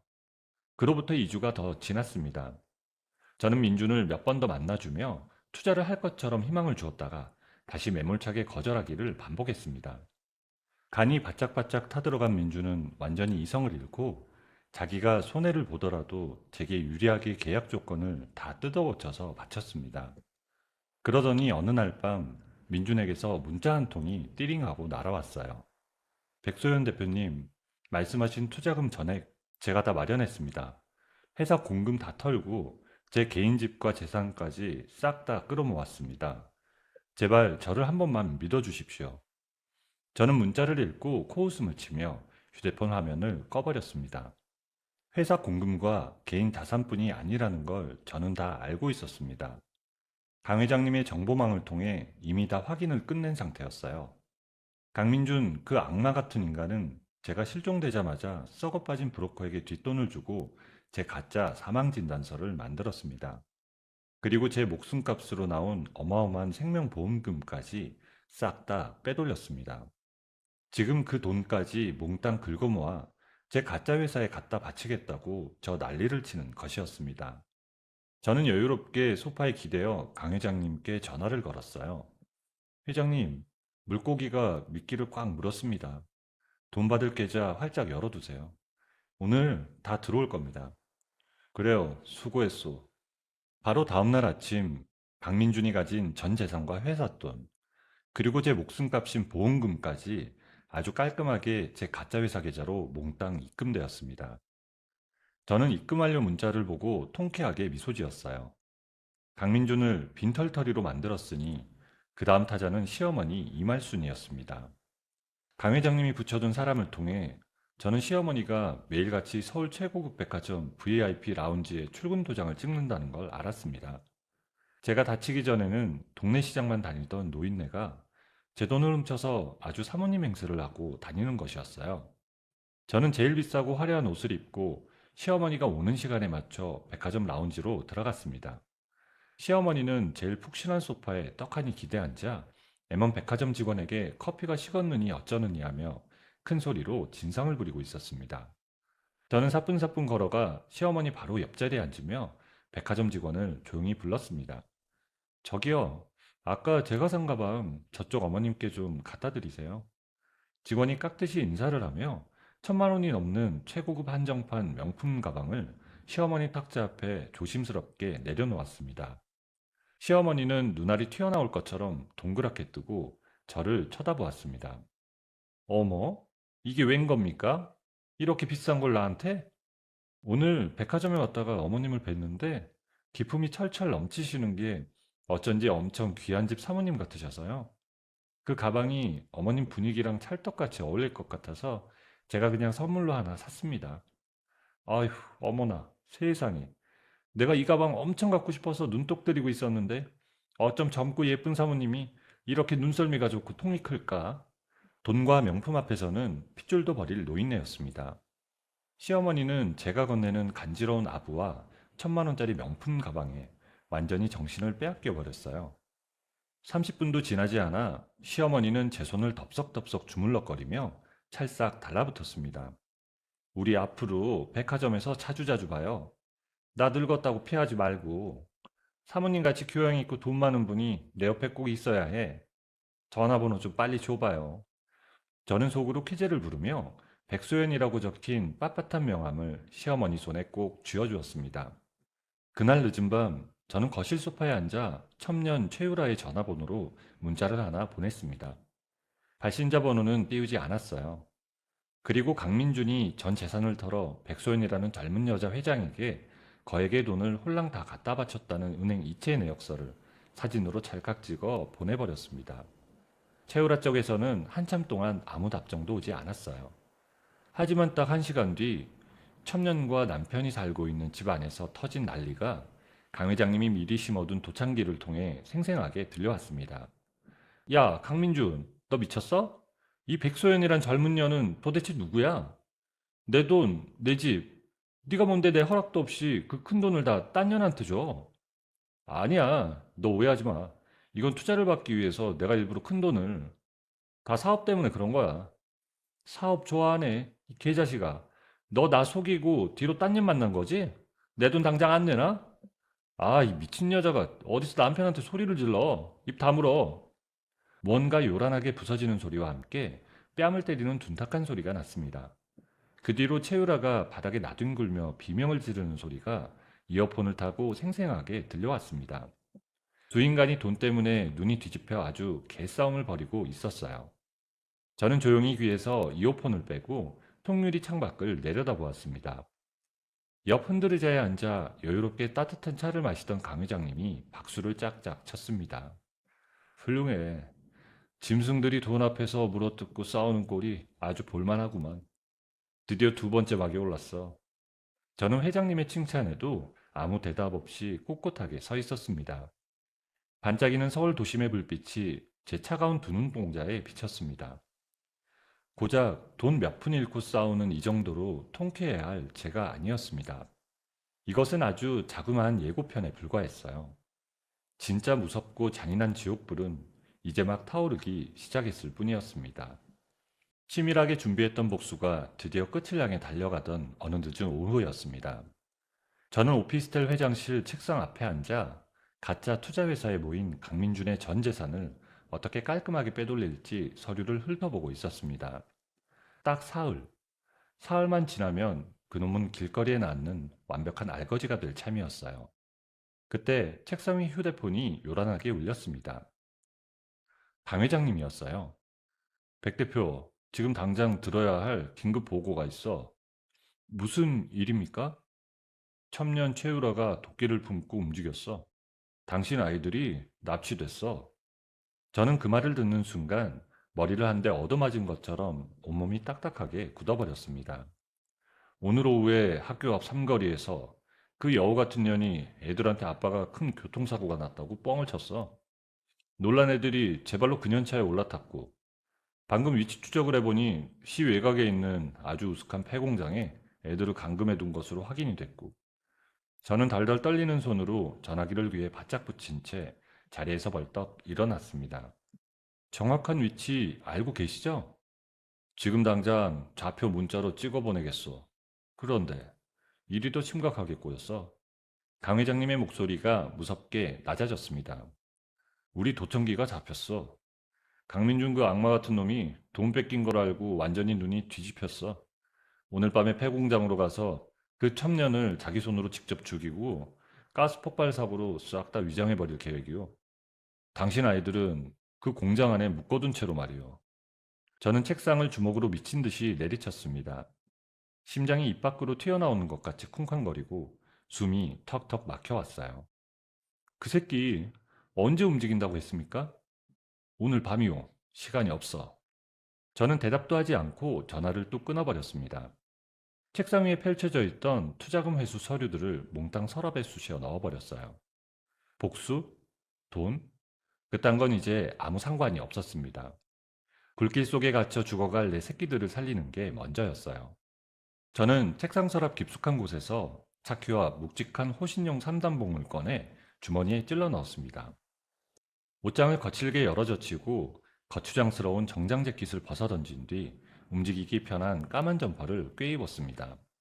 오피스텔을 뛰쳐나가며 강 회장님께 다시 전화를 걸었습니다. 회장님, 경찰 특공대랑 우리 쪽 경호팀 지금 당장 폐공장 좌표로 싹 다 보내주세요. 무조건 저보다 늦게 도착하면 안 됩니다. 알겠소. 내가 당장 손을 쓰지. 그런데 당신도 조심해야 해. 강민준 그놈은 살인미수 증거를 감추려고 완전히 괴물이 된 상태요. 알고 있습니다. 내 새끼들 털끝 하나라도 건드리면 내가 그 새끼 오늘 산채로 씹어먹을 거예요. 엘리베이터를 타고 지하로 내려가는 동안 저는 꽉 감은 눈앞에 준우와 지하의 얼굴이 아른거려 미칠 것 같았습니다. 그 어둡고 무서운 폐공장 바닥에 꽁꽁 묶인 채 살려달라고 엉엉 울고 있을 내 불쌍한 새끼들. 지하 주차장에 도착하자마자 차에 올라타면서 거칠게 시동을 걸었습니다. 강 회장님이 보내준 좌표를 내비게이션에 찍고 엑셀레이터를 미친 듯이 밟았습니다. 차가 굉음을 내며 도심을 빠져나가 외곽도로로 진입했어요. 속도계 바늘이 터질 듯이 꺾여 올라갔습니다. 핸들을 꽉 쥔 두 손이 사시나무 떨리듯 바들바들 떨려왔어요. 저는 핸들이 부서져라 더 꽉 움켜쥐었습니다. 머릿속으로는 이 미친 상황을 미친 듯이 짜맞추고 있었습니다. 최우라 그 독사 같은 년이 왜 하필 지금 애들을 납치했을까? 제가 파놓은 함정에 강민준이 전 재산을 홀랑 넘겼다는 걸 안 순간 그녀는 자기가 뜯어먹을 콩고물 하나 남지 않았다는 걸 눈치챘을 겁니다. 돈도 잃고 끈떨어진 연신세가 되자 최후의 발악으로 애들을 인질 삼아 돈을 뜯어내려 한 게 틀림없었습니다. 게다가 그녀에게는 무서운 패가 하나 더 있었어요. 2년 전 강민준이 수면제 먹인 저를 야산에 버리러 가던 그날 밤 최유라는 강민준 몰래 차 블랙박스 메모리 카드를 빼돌려 복사해 두었던 것이었어요. 시체처럼 축 늘어진 저를 남편이 끌고 가는 끔찍한 영상. 최우라는 그 살인 미수 영상으로 강민준의 목줄을 쥐고 흔들며 돈을 내놓으라고 협박했을 겁니다. 경찰에 살인범으로 끌려갈까봐 눈이 뒤집힌 강민준은 결국 그 첩년을 죽여서 입을 영원히 막아버리기로 결심을 한 것이고요. 그 두 악마가 자기들끼리 물어뜯고 발악하는 그 끔찍한 시궁창 한가운데 아무 죄도 없는 때 금쪽 같은 아이들이 던져진 겁니다. 도착한 곳은 인적이라곤 개미새끼 한 마리 없는 캄캄한 외곽길이었어요. 저는 폐공장 입구에서 멀찌감치 떨어진 어두운 숲을 속에 차를 숨겨 세웠습니다. 헤드라이트를 끄고 공장 쪽을 살펴봤어요. 녹슨 철문과 무너져 내린 외벽 틈새로 아주 희미하고 노란 백열등 불빛이 새어나오고 있었습니다. 사람들의 고함 소리도 희미하게 들려왔어요. 저는 소리 없이 차에서 내려서 트렁크를 열었습니다. 강 회장님이 혹시 모를 일에 대비해 챙겨두었던 하얀 연막탄 2개와 무겁고 튼튼한 쇠지렛대를 꺼내 들었습니다. 점퍼 안쪽 주머니에는 묵직한 3단봉을 깊숙이 찔러 넣었어요. 건물 외벽에 몸을 바짝 붙이고 고양이처럼 소리 없이 창문 쪽으로 다가갔습니다. 깨진 유리창 틈새로 공장 안을 훔쳐보았어요. 강민준이었습니다. 그놈은 핏발이 선 눈으로 굵고 흉측한 쇠파이프를 손에 꽉 쥐고 있었습니다. 최유라는 바닥에 나동그라져서 두 팔로 머리를 감싸 안고 벌벌 떨고 있었습니다. 그리고 공장 제일 안쪽 두꺼운 콘크리트 기둥 앞 준호와 지아가 등을 맞댄 채 굵은 밧줄로 칭칭 묶여 의자에 주저앉아 있었습니다. 지아는 공포에 질려 숨 넘어갈 듯 엉엉 울고 있었고 준우는 어린 것이 동생을 지키겠다고 피가 나도록 입술을 꽉 깨물고 두 눈을 질끈 감고 있었습니다. 그 모습을 본 순간 저는 창문에서 한 발짝 물러나 벽에 머리를 기댔습니다. 심장이 찢어질 것만 같았어요. 짐승처럼 울부짖고 싶었지만 저는 숨을 깊게 들이마시며 도끼를 끝까지 끌어올렸습니다. 이 미친년아, 네가 먼저 내 돈줄 건드리고 협박한 거잖아. 내가 분명히 경고했지. 오늘 여기서 다 같이 죽는 거야. 잠깐만 오빠, 제발 내 말 좀 들어봐. 나 그 블랙박스 영상 지금 당장 눈앞에서 지워버릴게. 돈도 필요 없어. 제발 살려줘. 이제 와서 살려달라고? 늦었어. 바로 그 순간이었어요. 저는 손에 쥐고 있던 연막탄의 안전핀을 이빨로 거칠게 뽑아버렸습니다. 그리고 깨진 창문 안쪽을 향해 죽을 힘을 다해 힘껏 던져 넣었어요. 그리고 두 번째 연막탄도 핀을 뽑아 연달아 던졌습니다. 안에서 독한 연기가 뿜어져 나오는 소리와 함께 순식간에 공장 안이 시커먼 연기로 꽉 들어찼습니다. 아, 뭐야? 눈 따가워. 안에서 강민준이 기침을 하며 악을 쓰는 소리가 들려왔어요. 저는 그 틈을 타 쇠 지렛대를 철문 자물쇠 틈에 꽉 끼워놓고 온 체중을 실어 미친 듯이 꺾어버렸습니다. 쇳소리와 함께 자물쇠가 부서져 나갔어요. 저는 쾅 하고 철문을 걷어차고 자욱한 연기 속으로 뛰어들었습니다. 눈을 뜰 수 없을 만큼 맵고 따가웠지만 저는 숨을 꾹 참고 오직 아이들이 묶여있던 기둥 쪽을 향해 미친 듯이 돌진했습니다. 누구야? 어떤 놈이야? 죽여버릴 거야. 저는 강민준의 목소리를 무시하고 드디어 기둥에 묶인 준우와 지아를 찾아냈어요. 지아가 연기 속에서 나타난 시커먼 제 그림자를 보고 기겁을 하며 몸을 움츠렀습니다. 누구세요? 제발 살려주세요. 아저씨 제발요. 저는 점퍼 안주머니에서 날카로운 칼을 꺼내 아이들을 묶고 있던 굵은 밧줄을 단숨에 끊어버렸습니다. 그리고 주저앉은 준우의 팔을 꽉 잡아 일으켜 세웠어요. 눈 꽉 감고 나만 믿고 따라와. 당장. 그때였습니다. 둥 뒤에서 달려오는 다급한 발소리가 들려왔어요. 매운 연기 속에서 채우라가 깨진 맥주병을 거꾸로 들고 미친 사람처럼 제 등짝을 향해 찍어 누르려고 달려들었습니다. 저는 동물적인 감각으로 몸을 확 낮추며 옆으로 비틀었습니다. 날카로운 유리창 끝이 제 어깨를 스치며 옷이 찢어졌습니다.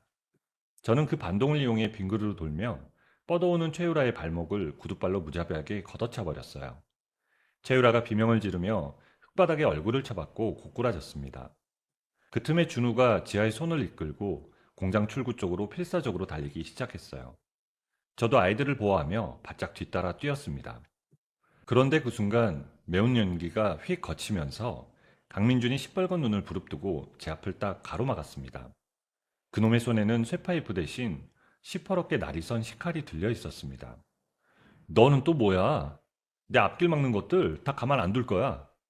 강민준이 미친 듯이 괴성을 지르며 제 목을 향해 칼을 찌르려고 달려들었습니다. 저는 눈도 깜짝하지 않고 몸을 살짝 틀어 칼끝을 피한 뒤에 두 손으로 강민준의 손목을 번개처럼 낚았습니다. 그리고 배운 대로 뼈가 부러질 듯이 비틀어 꺾어버렸어요. 강민준의 비명과 함께 칼이 챙그랑 소리를 내며 바닥에 떨어졌습니다. 저는 대답할 가치도 없다는 듯 꺾인 손목을 잡아당긴 채로 강민준의 명치를 향해 사정없이 무릎차기를 꽂아 넣었습니다. 강민준이 눈알이 튀어나올 듯 컥컥대며 뒤로 나가 떨어져 흙바닥에 처박혔습니다. 바로 그 절묘한 순간이었어요. 공장 밖에서 귀가 찢어질 듯한 사이렌 소리가 요란하게 울려 퍼졌습니다. 시뻘겋고 파란 경찰차 경광등 불빛이 깨진 유리창을 뚫고 공장 안을 어지럽게 비췄습니다. 경찰 특공대원들이 무장한 채 우르르 철문을 박차고 쏟아져 들어왔어요. 그 뒤로 덩치 큰 강 회장님의 경호원들도 들이닥쳤습니다. 경찰이다! 무기를 버리고 손 들어! 경찰들이 바닥에 나뒹굴고 있는 강민준을 순식간에 덮쳐 바닥에 짓누르고 수갑을 채웠습니다. 바닥에서 끙끙대며 일어나려던 최우라도 경찰에게 머리채가 잡힌 채 양팔이 뒤로 꺾였어요. 저는 거친 숨을 몰아쉬며 뒤를 돌아보았습니다. 공장 입구 쪽에서 준우와 지우가 서로 부둥켜하는 채 겁에 질린 돌처럼 굳어 있었어요. 저는 천천히, 아주 천천히 두 아이를 향해 걸어갔습니다. 지아가 두려움과 고마움이 뒤섞인 커다란 눈망울로 제 얼굴을 올려다보았어요. 구해주셔서 감사합니다. 근데 누구세요? 저는 아무 대답도 하지 않았습니다. 그저 아이들 앞에 한쪽 무릎을 꿇고 앉아 제 까만 점퍼의 깃을 스르륵 내리고 목덜미를 훤히 드러내 보였어요. 2년 전 시어머니를 살리려다 구급차에 치여 아스팔트를 구르며 생겼던 끔찍하고 선명한 화상 흉터. 평생 지워지지 않는 그 상처가 고스란히 남아 있었습니다. 그 순간 흉터를 빤히 쳐다보던 준우의 눈동자가 지진이 난 것처럼 미친 듯이 흔들리기 시작했어요. 엄마? 이 흉터 우리 엄마 목에 있던 건데? 저는 하염없이 눈물을 쏟아내는 준우의 얼굴을 두 손으로 감싸주었습니다.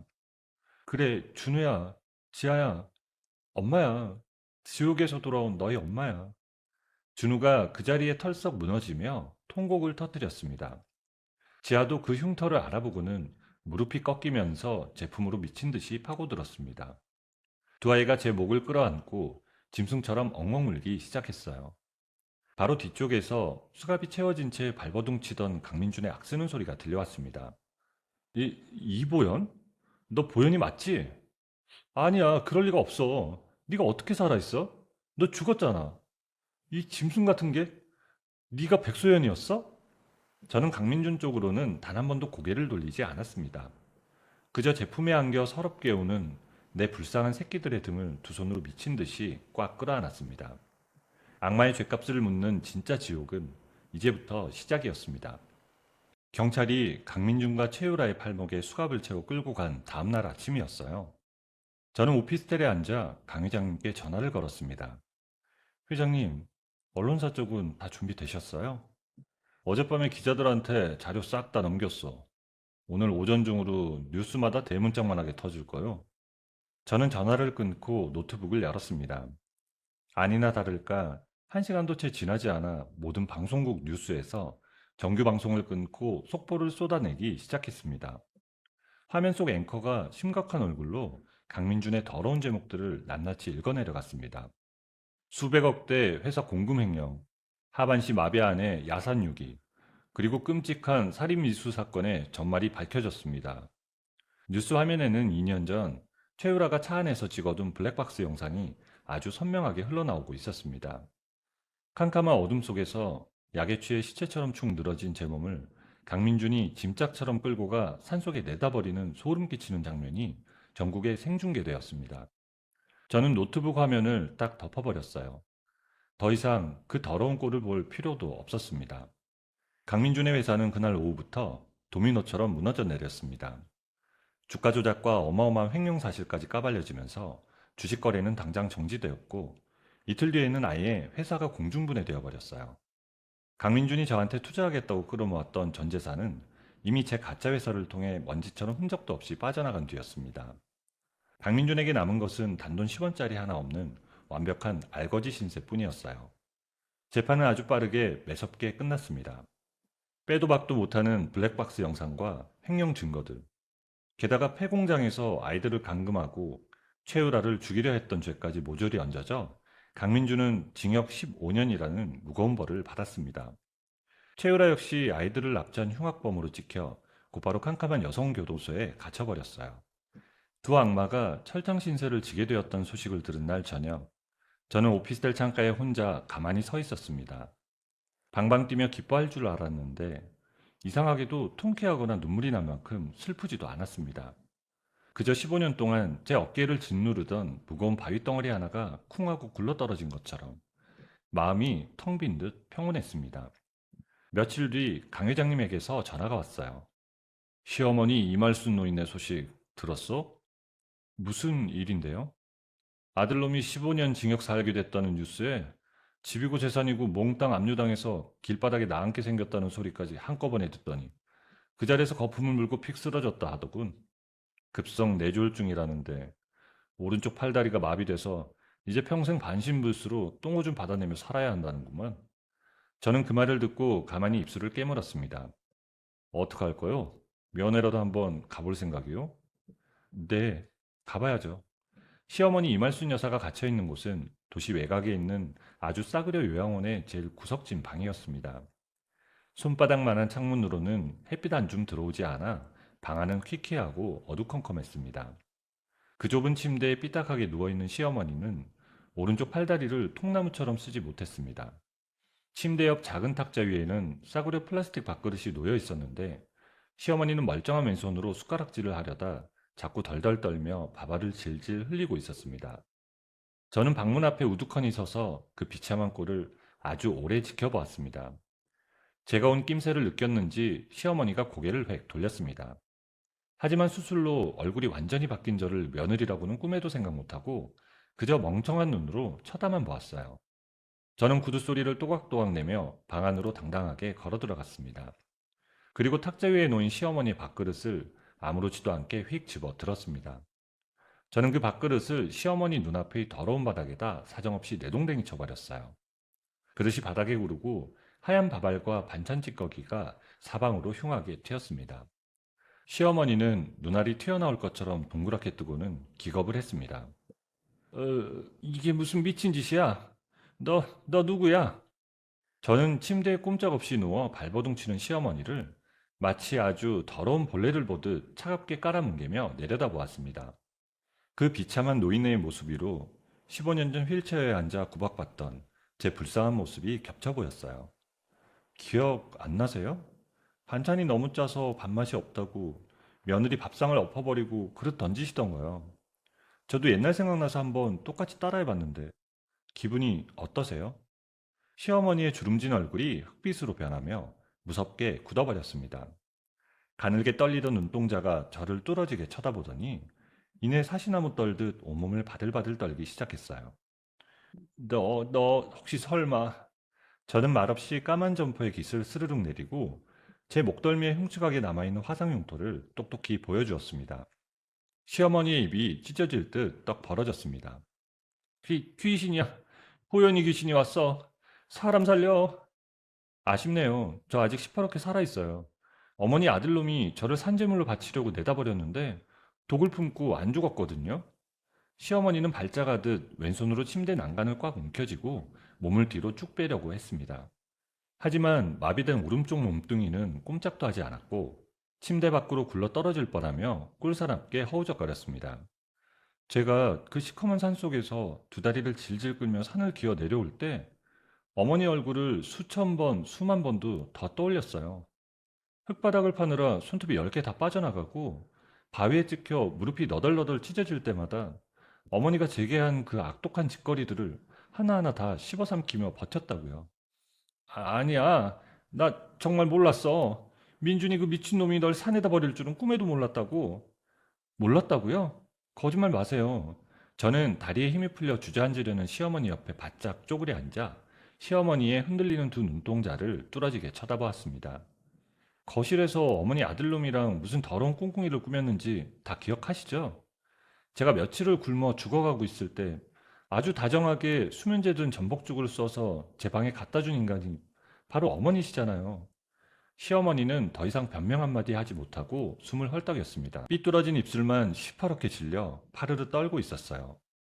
저는 미련 없이 자리에서 천천히 일어났습니다. 바닥에 널브러진 더러운 밥그릇은 쳐다보지도 않은 채 그대로 휙 뒤돌아 방을 빠져나왔어요. 어두운 요양원 복도를 걸어 나오는 제 발걸음은 깃털처럼 가벼웠습니다. 가슴속에 맺혀있던 독한 한을 남김없이 쏟아냈습니다. 이제 저 비참한 방구석의 늙은이에게 남은 감정은 티끌만큼도 없었습니다. 한편 교도소에 들어간 최유라의 소식도 곧 강 회장님이 사람들을 통해 전해졌어요.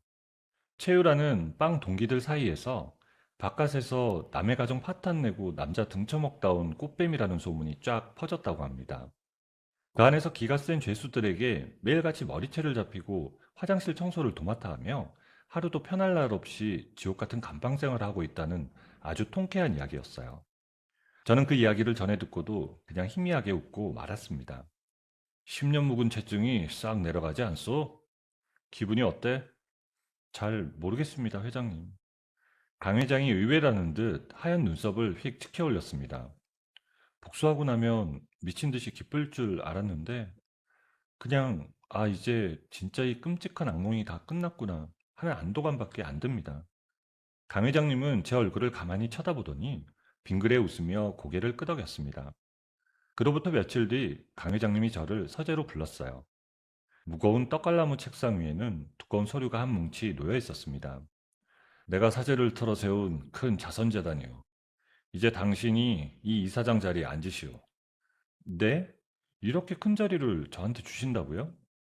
나는 이제 훌훌 털고 떠날 참이요. 이 늙은 나이에 한자리에 너무 오래 고여 있었어. 당신이 그 악마들을 통쾌하게 밟아버리는 판을 끝까지 구경하고 나니 내 인생의 마지막 재미도 다 본 것 같구만. 이제 다시 지루해지려고 해. 저는 아무 욕심 없이 돌아서는 강 회장님의 넓은 등을 가만히 바라보았습니다. 정말 고맙습니다, 회장님. 생명의 은인이세요. 고맙긴 나는 그저 편하게 앉아서 구경만 한 것뿐이요. 그 지옥불을 맨몸으로 뚫고 나온 건 오롯이 당신이 다 한 거지. 강 회장님은 그렇게 미련 없이 서재를 떠났습니다. 저는 회장님이 남겨주신 서류를 품에 안고 밝은 창가로 걸어갔습니다. 모든 복수는 완벽하게 끝났습니다. 이제 복수를 위해 뒤집어 썼던 화려하고 도끼 어린 백소연이라는 가짜 이름도 더 이상 필요가 없었습니다. 저는 며칠 뒤 변호사를 선임하여 서류상 죽은 사람으로 되어 있던 제 본래 이름과 빼앗겼던 가족 관계를 다시 떳떳하게 되찾았습니다. 억울하게 죽었던 아줌마가 당당히 살아있는 엄마로 다시 세상에 돌아온 것이었어요. 준우와 지아는 폐공장 사건 이후 껌딱지처럼 제 곁에 딱 붙어 지냈습니다. 하지만 처음 며칠 동안은 엄마가 살아 돌아온 것이 믿기지 않는 듯 또 엄마가 어떻게 변한 건지 몰라 제 눈치만 슬금슬금 살폈습니다. 어느 고요한 저녁이었습니다. 큰아들 준우가 조심스럽게 제 방문을 똑똑 두드렸어요. 엄마, 나 할 말이 있는데 저는 다정하게 웃으며 준우를 방 안으로 들어오게 했습니다. 준우는 제 앞바닥에 펄썩 주저앉더니 한동안 아무 말도 못하고 꼼지락거리는 제 손가락만 쳐다보았습니다. 엄마, 나 진짜 쓰레기야. 엄마가 다쳐서 휠체어 타고 집에 왔을 때 나 엄마랑 눈도 안 마주치고 도망 다녔잖아. 친구들 보기 부끄러워서 그랬다고 핑계댔지만 사실은 너무 무서웠어. 우리 엄마가 평생 저렇게 아프면 어떡하나. 내가 뭘 어떻게 도와줘야 하나. 너무 겁이 나서 도망친 거야. 저는 아무 말 없이 손을 뻗어 준우의 젖은 뺨을 닦아주었습니다. 미안해. 나 혼자 살겠다고 도망쳐서 진짜 미안해, 엄마. 내가 잘못했어. 그때 반쯤 열린 문틈으로 지아가 엉엉 울면서 서 있는 것이 보였어요. 차마 방 안으로 들어오지도 못하고 쪼그려 앉아 문틀만 꽉 붙잡고 있었습니다. 우리 지아도 이리 와. 엄마 품으로 와. 지아가 엄마하고 소리치며 달려와 제 품에 얼굴을 푹 파묻었습니다. 준우도 무릎으로 기어와 제 손을 꼭 움켜쥐고 엉엉 울었습니다. 저는 제 목숨보다 소중한 두 아이를 아주 오랫동안 꽉 끌어안고 함께 울었습니다. 다음 날부터 우리 세 식구는 유명한 심리 상담사를 만나 치료를 받기 시작했습니다. 각자 따로 들어가 마음속 상처를 털어놓기도 하고 셋이 다 같이 둘러앉아 울면서 서로를 안아주기도 했습니다. 15년 동안 켜켜이 쌓인 지독한 상처와 2년 동안 겪은 끔찍한 악몽이 단숨에 씻겨 내려가지는 않았습니다. 하지만 우리는 포기하지 않고 매주 손을 꼭 잡고 그 자리에 앉았습니다. 저는 남편과 시어머니의 끔찍한 기억이 서려 있는 오래된 아파트를 아주 헐값에 팔아치워 버렸습니다. 그 지옥 같은 곳은 단 한 번도 뒤돌아보고 싶지 않았거든요. 우리가 새로 이사한 집은 도심에서 조금 떨어진 곳에 마당이 아주 넓고 햇빛이 하루 종일 따뜻하게 비치는 예쁜 단층 주택이었습니다. 이삿짐을 다 정리하던 날, 준호가 품에 무언가를 꾸물꾸물 안고 마당으로 들어왔습니다. 짠, 엄마, 이거 봐봐. 엄마가 엄청 좋아할 것 같아서 유기견 센터에서 데려왔어. 저는 준우가 내민 작고 복슬복슬한 강아지 한 마리를 두 손으로 받아들었습니다. 조그맣고 따뜻한 털뭉치가 제 손바닥 안에서 꼬물꼬물 움직이는 것이 느껴졌어요. 며칠이 지난 평화로운 오후, 저는 앞마당에 놓인 푹신한 흔들 의자에 편안하게 기대앉았습니다. 준우가 지아가 강아지를 잡겠다며 푸른 잔디밭 마당에서 신나게 뛰어다니고 있었어요. 지아가 잔디에 발이 걸려 쿵 넘어지더니 아파하기는커녕 낄낄거리며 웃음보를 터뜨렸습니다. 준우는 꼬리치는 강아지를 번쩍 들어올리며 잡았다고 큰 소리로 외쳤습니다. 티 없이 맑은 아이들의 웃음 위로 눈부신 봄날의 햇살이 마당 가득 따뜻하게 내려앉았습니다. 저는 더 이상 휠체어에 앉아있지 않았어요. 두 발을 튼튼하게 땅에 딛고 따뜻한 햇살을 온몸으로 맞으며 앉아있었습니다. 아주 오래전 살이 찢어지고 피가 나도록 깜깜한 산속 흙바닥을 헤집으며 기어 내려오던 제 두 손은 지금도 아주 편안하고 따뜻하게 제 무릎 위에 가지런히 놓여 있습니다. 저는 눈을 감지 않고 그 눈부시고 아름다운 마당의 풍경을 아주 오래오래 눈에 담았습니다. 이제 더 이상 바랄 것이 없었어요. 이것으로 충분했습니다. 15년이라는 긴 세월 동안 가족이라는 이름 아래 뼈를 깎으며 희생했지만 돌아온 것은 차가운 야산에 버려지는 끔찍한 배신이었습니다. 하지만 주인공은 결코 무너지지 않았어요. 내 배 아파 낳은 아이들을 지키겠다는 강인한 어머니의 마음이 지옥불에서 그녀를 다시 일으켜 세웠습니다. 무조건 참고 견디는 것만이 능사가 아님을 스스로 내 삶의 주인이 되어 당당하게 맞설 때 비로소 진짜 행복을 되찾을 수 있음을 보여준 통쾌하고도 뭉클한 이야기였습니다. 끔찍한 과거의 상처를 딛고 두 아이와 함께 눈부신 봄날을 걷게 된 주인공의 새 출발에 따뜻한 박수를 보냅니다. 여러분, 오늘의 이야기를 어디서 듣고 계신가요? 구독 버튼을 눌러주시고 댓글에 남겨주시면 감사한 마음으로 인사드리겠습니다. 감사합니다.